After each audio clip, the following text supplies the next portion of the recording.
मैं चाहूंगा 2 मिनट के लिए ये प्रतिमा मैम, इनकी मैं पहले फोटो दिखा दूं आपको। इनका एक केस सुनना चाहिए जरा।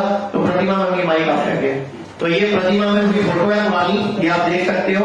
इनकी आंख निकली हुई है बिकॉज ऑफ डॉक्टर ने बोला कि आंख निकलवा लो क्योंकि आपकी रोशनी चली गई, इससे कैंसर फैलेगा। आप मैम बताना जरा एक बार आपकी ब्रीफ। नमस्ते सबको, मेरा नाम प्रतिभा सामंत है और मैं दुबई से आई हूँ।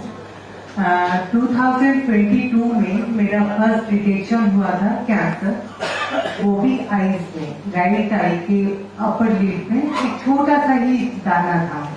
तो हमने उसका बायोप्सी कराया। डॉक्टर ने कहा कि नहीं, बायोप्सी कराते हैं तो पता लगेगा ये कैंसरस है या नॉन कैंसरस है। तो मेरी बायोप्सी हुई। बायोप्सी के दौरान पता लगा कि कैंसर का सेल है। तो फिर उन्होंने कहा कि इंट्रा आर्टेरियल कीमो करेंगे तो उससे कोई प्रॉब्लम नहीं होगा, तो कैंसर का जो ट्यूमर है वो थोड़ा श्रिंक हो जाएगा, तो मतलब इजीली क्योर हो जाएगा। तो हम उनके बातों में आ गए और मेरी जो पूरी ट्रीटमेंट चल रही थी वो अपोलो हैदराबाद जुबली हिल्स में एक अपोलो हॉस्पिटल है, वहां पे हो रही थी। तो फिर मेरा बायोप्सी हुआ, फिर इंट्रा आर्टेरियल कीमो हुआ। फर्स्ट कीमो खत्म हुआ, एक दिन तक मेरा आईज का विजन था। सेकेंड डे डॉक्टर आके मॉर्निंग में पूछ रहे हैं कि फिंगर साउंड करो, और मैं कर नहीं पा रही हूँ क्योंकि मुझे कुछ दिख नहीं रहा। तो वो मेरे लाइफ का फर्स्ट सबसे बड़ा झटका था कि मेरी विजन लॉस हो गई थी। फिर डॉक्टर आके बोले कि सॉरी मैम, ऐसा ऐसा करके कभी कभी 1% केस में ऐसा हो जाता है, तो अभी आपका विजन तो चला गया, आप एक काम करें, आप इसका सर्जरी करा देते हैं। अगर आप पूरा का पूरा आई बॉल के साथ में आईज को निकाल देते हो तो 100% चांस है कि आपका ये कैंसर लाइफ टाइम के लिए और वापस नहीं आएगा। क्योंकि उस टाइम के स्कैनिंग के दौरान में मेरा कहीं पे भी कुछ भी स्प्रेड नहीं हुआ था। तो फिर हमने डिसाइड किया कि अब तो विजन भी चला गया, तो हमने आईज निकाल दिया। आईज निकालने के बाद फिर डॉक्टर आए और बोले कि अब आईज निकल गया मैम, बेटर रहेगा कि आप 33 साइकिल का रेडिएशन दे। दैट टू टारगेटेड रेडिएशन होता है, दैट इज वेरी पावरफुल, और उससे आपका कैंसर का अगर भी कहीं पे कुछ भी सेल होगा तो वो निकल जाएगा। तो हम फिर से उनके बात में आ गए और रेडिएशन दे दिया 33 साइकिल। 33 साइकिल रेडिएशन देने के बाद हालत ऐसी थी कि खाया नहीं जा रहा था। स्मेल टेस्ट, मुंह का टेस्ट चला गया। 6-7 महीने तक मुझे कुछ पता नहीं लगता था मैं क्या खा रही हूँ। स्मेल कुछ भी पता नहीं लगता था, क्या स्मेल हो रहा है क्या नहीं। फिर धीरे धीरे करके मैं हर 6 महीने में मेरा टेस्ट होता था, पेट सीटी स्कैन, तो 3 बार नेगेटिव आया।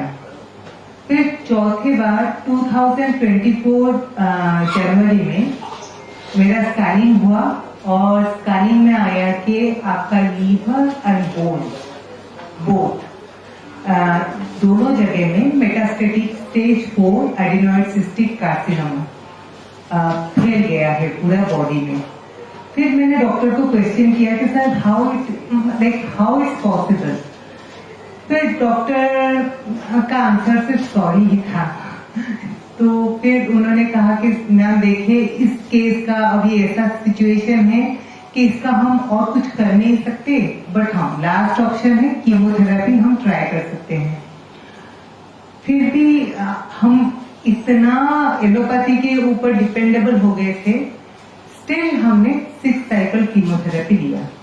लेने के बाद चीजें बढ़ती गई और भी बढ़ती गई, वर्स्ट होता गया और मैं पूरा बेड में आ गई थी। मेरी सिचुएशन ऐसी थी कि मुझे उठना, मैं मेरे खुद की डे टू डे लाइफ की काम भी कर नहीं पा रही थी।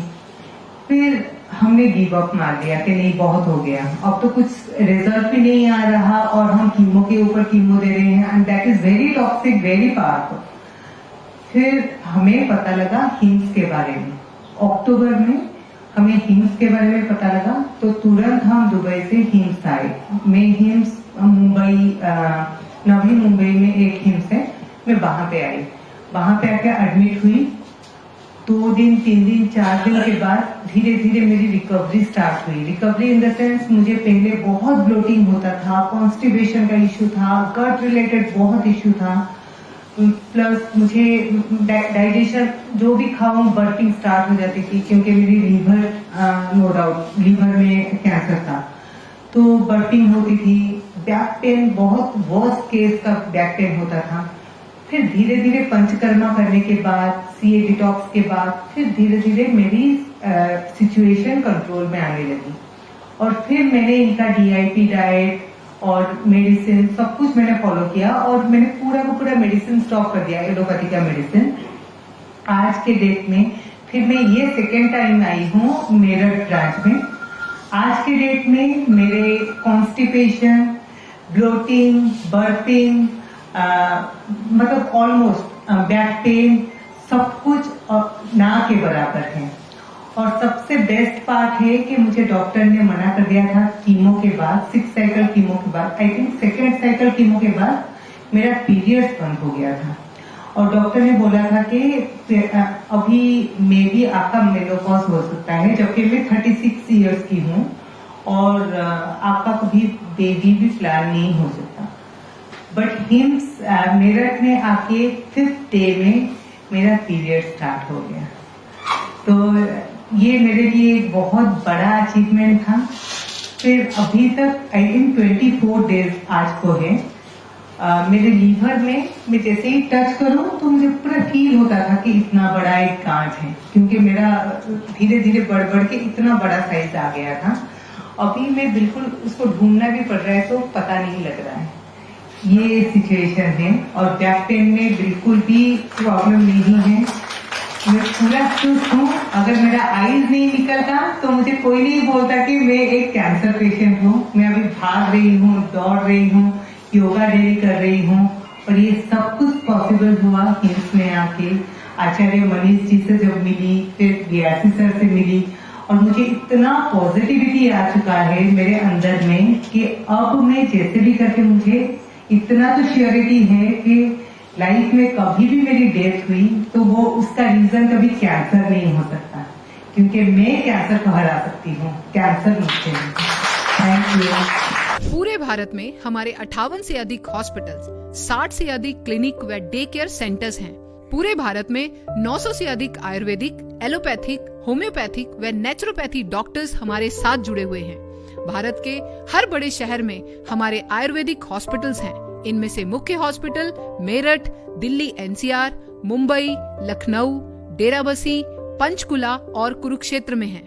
यहाँ पर kidney fail, liver fail, cancer, heart problem, जोड़ों के दर्द, diabetes, BP, sugar, piles, fissure व फिस्टुला और अन्य बड़ी से बड़ी बीमारियों को रिवर्स किया व सिखाया जाता है। अगर आप वीडियो में कही गई बात से सहमत हैं तो वाई टाइप करें, सहमत नहीं है तो एन टाइप करें।